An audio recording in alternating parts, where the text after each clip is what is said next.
네, 안녕하세요. 2022년 12월 2일 마감 후 이야기를 잠시 해보겠습니다. 먼저 시황을 얘기하고요. 그다음에 좀 환율에 대한 좀 문의가 있어서 환율에 대한 좀 얘기를 해보고요. 그다음에 이제 종목을 좀 얘기하겠는데, 우선 이 시황을 봤을 때는 코스피가 사실은 이제 뭐 거의 이 고점에서 이제 쌍봉을 만들었죠. 사실은. 쌍봉을 만들면은 우리가 일반적으로 아는 게 사실은 이렇게 쌍봉을 만들면은 이렇게 급격한 하락이 올 수가 있죠. 그죠? 네, 그렇습니다. 대체로 쌍봉이 안 좋죠, 사실은. 네, 그래서 사실은 그렇게 좋은 적은 아닙니다. 뭐 3봉이 나와도 뭐 그럴 수 있는데 3봉이 나와도 뭐 모양이 또 따를 수 있는데 우선 특히 이제 오늘 사실은 에, 5일선은 깼죠. 21선을 이제 지지를 하는 것 같기도 하고 깬 것 같기도 한데 사실은 이랬을 때는 이제 좀 차트가 뭐가 있냐면은 좀 뭐 대체로 이제 매물대가 여기하고 여기 요 사이가 많죠. 그래서 이제 제가 보는 견해는 뭐 바로 이렇게 급락할 것 같지는 않고 어쨌든 뭐 지지선은 뭐 여기 대충 이렇게 요 밑에 요 121선이 지나가는 121선이라고 그래야 될까요? 여기 지나가는 여기 정도가 나올 수도 있고 어쨌든 이 밴더 안을 좀 이제 횡보할 수도 있다라는 생각이 들어요. 약간 뭐 이 밴더를 그러니까 이 매물대가 지금 여기가 좀 강하기 때문에 상방으로 가든 하방으로 가든 우선 여기서 조금 더 머물지 않을까 그렇게 생각합니다. 막말로 그냥 뭐 월요일날 그냥 이걸 깨면서 그냥 쭉 내려와 버린다면 내려와서 뭐 121선이나 이런 걸 만든다면 뭐 하방이 조금 더 빨리 진행될 수도 있는데 좀 횡보의 분위기가 좀 더 있지 않나 그렇게 본 적이 횡보할 수 있는 그러한 쪽으로 아직까지는 이제 가능성을 열어두고 있고요. 여기서 한번 또 주봉을 보시면 주봉을 봤을 때 역시도 이제 제가 이제 가장 큰 이 시그널들은 이제 이런 거를 뛰어넘었을 때인데 뭐 기본적으로 이것도 뛰어넘어야 되겠죠. 이제 지금 이런 것들에서 걸렸어요.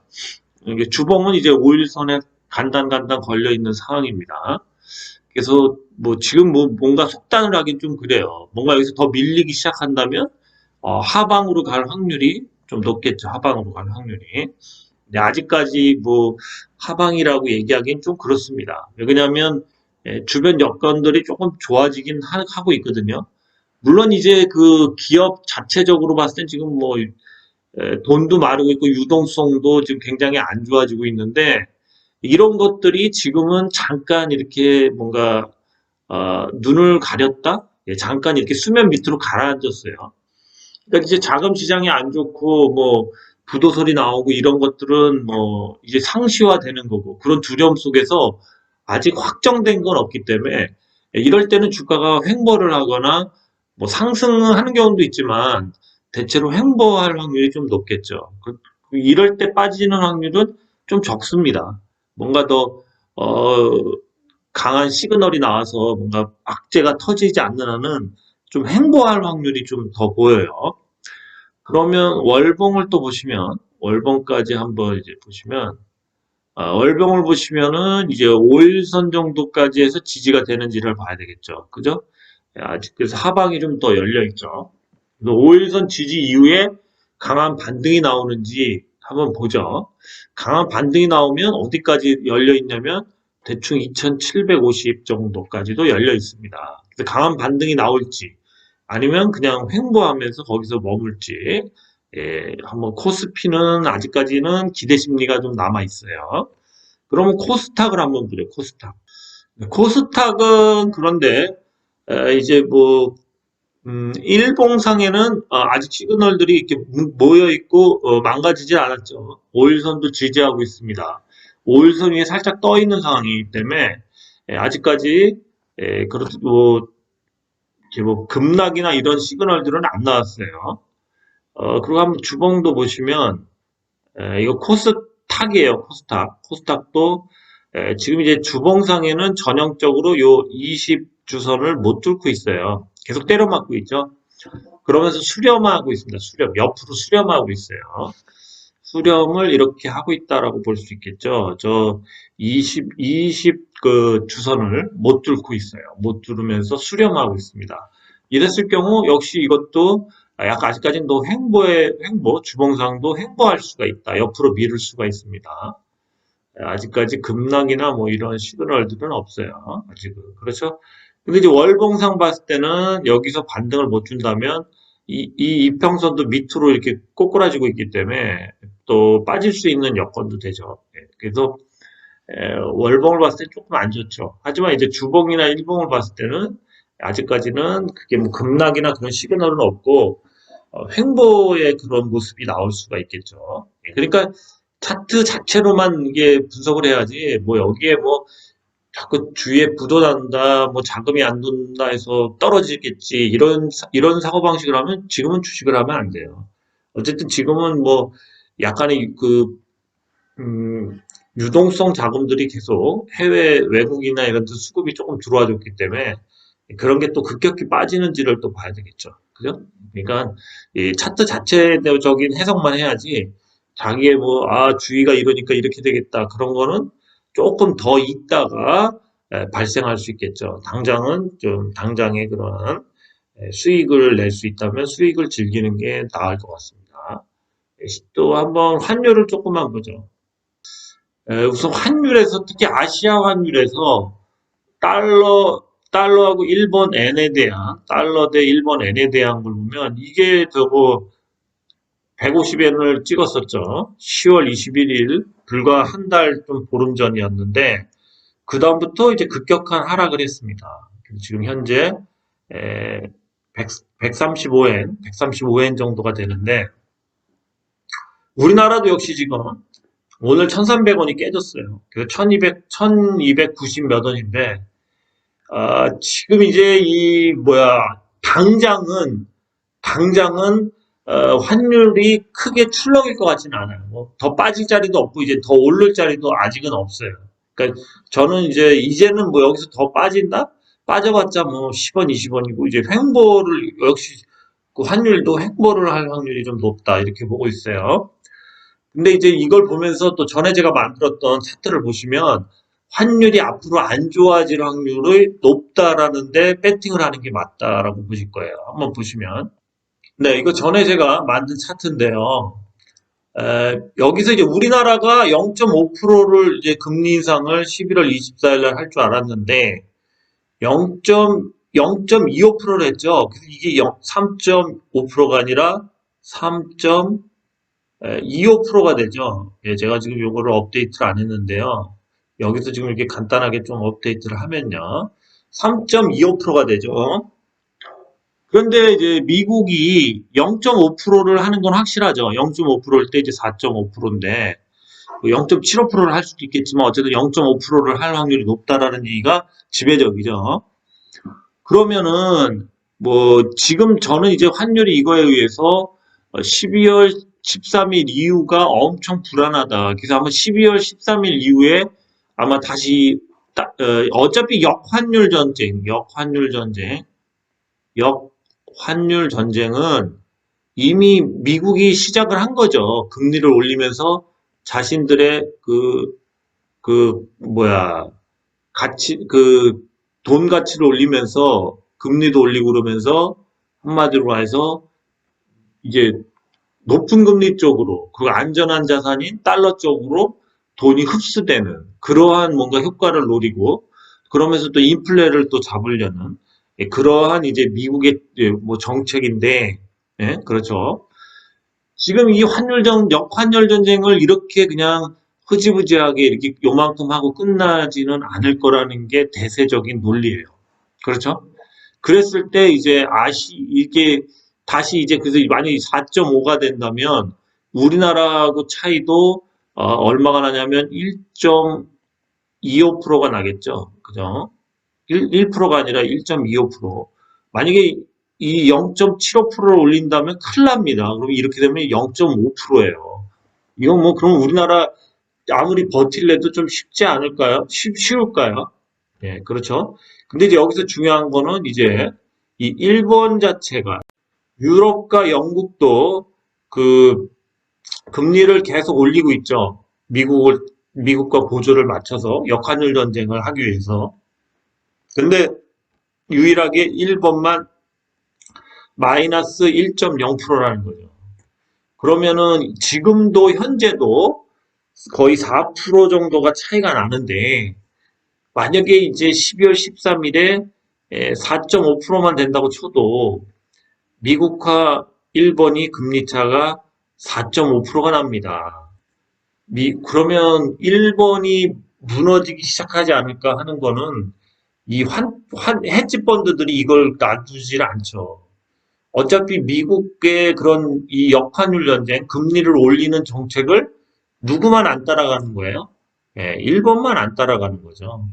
그죠? 그럼 일본을 기러기 때처럼 막 여기저기서 공격을 하면서 환율을 공격하기 시작하면 지금 현재 저번에 150엔 갈 때도 어, 거의 2천억 달러인가를 썼죠. 많이 썼습니다. 그래서 이제 그때 당시에 국채를 많이 팔면서 저 미국 국채 시장을 불안하게 만들었었죠. 요번에도 그렇게 할 수 있겠죠. 그렇지만 이 쉬는 기간 동안 나름대로 미국도 그런 국채 시장에 대한 그런 거를 과연 어떻게 할 건지에 대한 약간의 대비책을 해놓지 않을까 그런 생각을 합니다. 예, 그렇게 하는 시간이 필요한 것 같아요. 예, 그래서 지금 잠깐 멈추고 있는 거고, 뭔가 대책이 나오겠죠. 그렇습니다. 그래서 일본은 이 국채 자체가 0.25%, 0.25%, 0.25% 이상이 만약에 넘어가려고 그러면은, 그, 무제한 국채를 매입해 주죠. 네. 그렇죠. 그래서 그걸 YCC 그 수익률 곡선이라고 그러죠. 그 제도를 이제는 포기해야 된다라는 게 지배적이에요. 이 역환율 전쟁에서 그 YCC 0.25%의 국채 금리를 맞추는 거는 이제 힘들다고 보는데 미국에서는 아니 일본에서는 이거 금리를 만약에 미국처럼 지금 4%대로 올리고 그러면 세금이 거의 다 그 빚 갚는 데 나가죠. 예.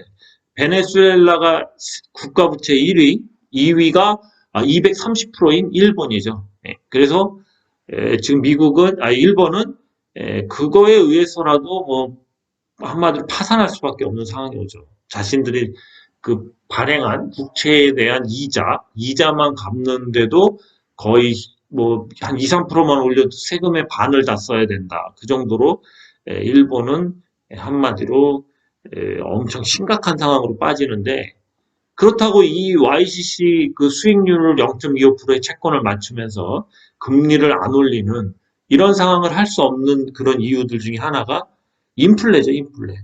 지금 이제 10월 달에 인플레가 미국이 이제 한 7%대 정도로 이제 많이 떨어졌죠. 7%대 정도로 떨어졌는데, 7.7%죠. 정확히. 근데 일본이 지금 3.7%로 올라갔어요. 3.7%. 3.7%로 올라갔기 때문에 지금 이 저금리를 계속 할 수 없다는 거죠. 일본도. 일본도 3.7%인데 이 계속 올라가고 있죠. 인플레를 잡기 위해서라도 금리를 올려야 되는데 이러다가는 서민들도 폭망하게 생겼죠. 인플레도 못 잡고 금리도 결국에는 그 자신들이 원하는 마이너스 0.1%에 맞춘다는 게 이 역환율 전쟁을 역행하는 거죠. 그래서 아마 일본이 터지면은 그 다음에 이제 동아시아 뭐 한국, 중국들 특히 한국이 같이 아마 좀 힘들어지지 않을까. 근데 이게 저는 이제 연말쯤에 올 줄 알았는데 어쨌든 12월 13일이 뭔가 분수령이 돼서 다시 조금씩 탄력을 받을 수는 있는데 어쨌든 내년 한 2, 3월쯤 되면 뭐 급격한 그러한 이제 환율에 대한 역환율 전쟁의 영향이 나오지 않을까 생각이 됩니다. 그 타겟은 지금 이제 선진국 중에서는 이제 일본이 타겟이 제가 헤지 펀드라도 일본을 공격할 수밖에 없죠. 미국과 금리 차가 뭐야 4.5% 최소 많이 나가면 4.75%까지 12월 23일만 돼도 그렇게 되는 거죠. 그래서 이거를 공격을 안 할 수가 없죠. 그죠? 예, 돈이 되는데요. 그렇죠. 그렇다 보면 이제 일본도 역시 일본 채권을 개인들은 절대 살 수 없고 어차피 국가에서 계속 사줘야 되는데 그러면 인플레 발생과 이런 거를 과연 막을 수 있냐 이거죠. 결국 일본이 터지면 한국도 불안해진다. 그러니까 물론 일본은 이제 미국과 무제한 수합을 하고 있는데 과연 그것도 얼마까지 수합을 해서 메꿔주겠냐 이거죠. 일본이 불안해지면. 그래서 일본의 외환 보유고가 또 급속히 감소되는 그런 이제 통계들이 계속 나오고 있기 때문에 이렇게 그리고 환율을 조작해서 이 환율 곡선이 비탄력적일 경우에는 그 헤지펀드들이 공격하면은 깨질 확률이 높다. 그러니까 탄력적으로 이렇게 알아서 자신들이 이렇게 유들리게 이렇게 가야 되는데 지금 막 이렇게 갔다가 막 이렇게 빼뜨리고 막 이런 식으로 환율 차트를 막 그 복면 개입, 복면 개입, 몰래 개입해갖고 막 투하하고 뭐 이런 식으로 눌러버리고 이러면 헤지펀드들이 계속 그냥 지금 펀드멘탈이 더 약해지기만 기다리고 있죠. 우리나라도 3월만 돼도 진짜 금융기관 이제 부도설부터 뭐 지금 이제 롯데건설을 어떻게든 막았는데 지금 지방 건설사들 부도나고 이런 것들은 방송이 잘 안 되죠. 그러면서 이제 금융기관 부실화도 지금 계속 얘기가 나오죠. 그리고 이제 이런 회계제도도 못 맞출 수도 있고, 그리고 리스크 관리 이런 부분들, 그리고 우선 부동산 이 PF 대출이 됐든 뭐가 됐든 부동산 시장으로 들어온 돈들이 다 잠기는 거죠. 분양이 안 되면 그게 다 잠기죠. 그럼 그 금융기관의 부실로 가는 수밖에 없고, 그러다 보면은 뭐 계속 어쨌든 중국과 우리나라는 또 이 부동산 시장과 함께 그 빚이 너무 많이 물려 있죠. 대출도 많이 물려 있고. 그래서 이제 내년 되면 이제 그리고 공시가격도 하락할 수가 있겠고 지금 이 부동산 빠지는 게 뭐 거의 뭐 총알처럼 빠지죠. 총알처럼. 그래서 지금 누가 먼저 무너지나 기다리는 상황이죠. 잠시 악재가 좀 조용해진 것 뿐이지 지금 여러분들도 느끼겠지만 물건 하나 살려고 그래도 그리고 주위에서 돈 한 번 구하려고 해보십시오.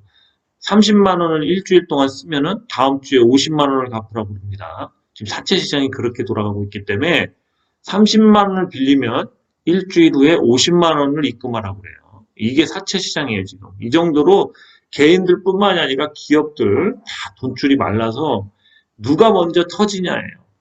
그리고 우리가 요즘에 공론화가 안 되고 있지만 공론화되고 있는 게 뭐가 있죠? 국민연금, 계속 국민연금 얘기 나오죠.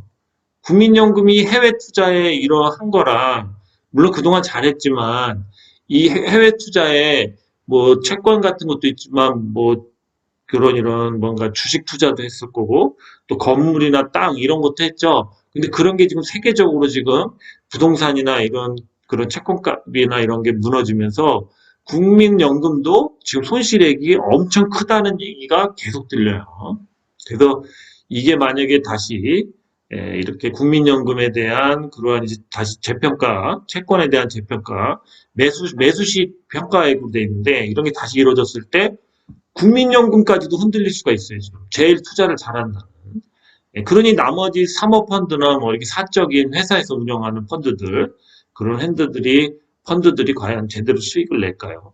그래서 이게 지금 서로 정보를 그냥 눈치만 까는 거지 누가 까냐 이거죠. 근데 그 전에 이제 서서히 이렇게 무너지고 있는데 아마 그런 시발점은 아마 이런 일본이나 뭐 중국도 지금 불안불안하지만 어쨌든 일본이 더 투기 세력, 헤지펀드들의 아주 타겟이 된 거는 그리고 한 번 이렇게 공격하고 끝나진 절대 않습니다. 다시 또 힘을 모아서 일본을 공략하지 않을까.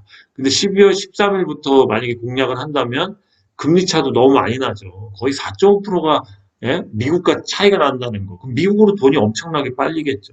그죠? 그건 어쩔 수 없는 겁니다. 우리나라도 저는 0.25%한 거를 실수라고 봅니다.